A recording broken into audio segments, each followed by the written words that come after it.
سلام برای ماهتان. بر روزی چهارم از چالشی 30 روزه روبروی دوربین بسیار بسیار خوش آمدید.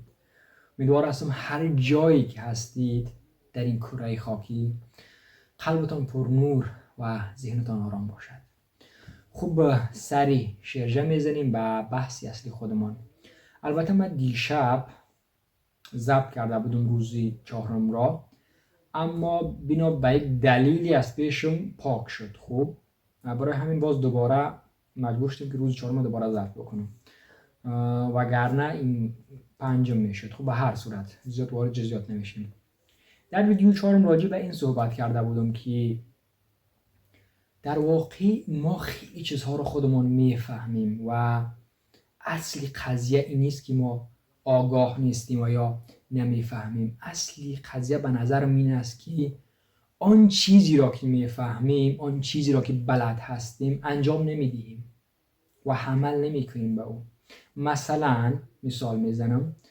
مثلا من خودم میفهمم که مثال است روزانه 10 دقیقه مطالعه کردن و خاطر رشد شخصی من و سطح بالا بردن دانش من بسیار خوب است، اما این کار را انجام نمیدهم. روزانه 10 دقیقه حداقل ورزش کردن بسیار بسیار خوب و مفید است، اما این کار را من انجام نمیدهم. خب و اگر هم انجام بدهم، حالا با یک انگیزه اگر شروع بکنم این کارها را، بسیار سریع و زود بعد از حداقل 1 هفته یا نهایت زیاد دوام بیارم، بعد از 2 هفته اعلام میکنم دوباره و دوباره باز همون لوپ تکرار میشه. اینکه من دوباره نمیخوانم و دوباره میشه همین زندگی فعلی من. و یا اینکه اکثری ماها میدانیم که مدیتیشن کردن چقدر تاثیر روی روان، جسم ما و تمام بدن ما دارد، اما این کار رو انجام نمیدیم. در حالی که 10 دقیقه روزانه اگر ما وقت بگذاریم بالای این مسئله، در دراز مدت مثل 1 سال تغییرات شد بی‌نظیری در زندگی ما اتفاق بیفته. چقدر ما آرامتر بشیم، چقدر آگاهتر شویم، ولی این کار رو انجام نمیدیم متاسفانه.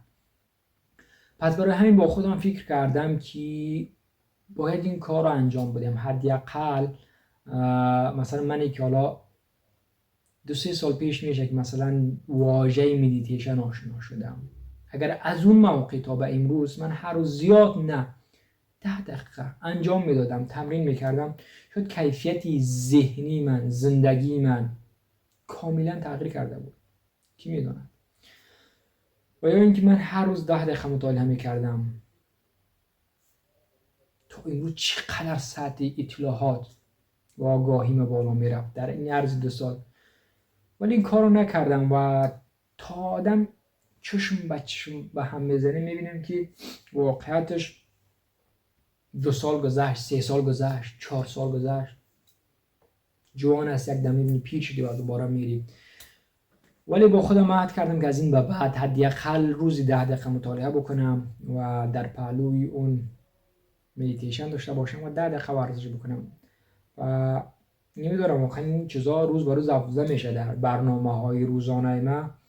آیا این که میتونم انجام بدم یا نمیتونم بالای خودم واقعا هنوز شک دارم، ولی به هر صورت تمام تلاشم رو خواهم کرد. امیدوار هستم که حالا روزی چهارمم حداقل 3 دقیقه زمان شده باشد روبروی دوربین.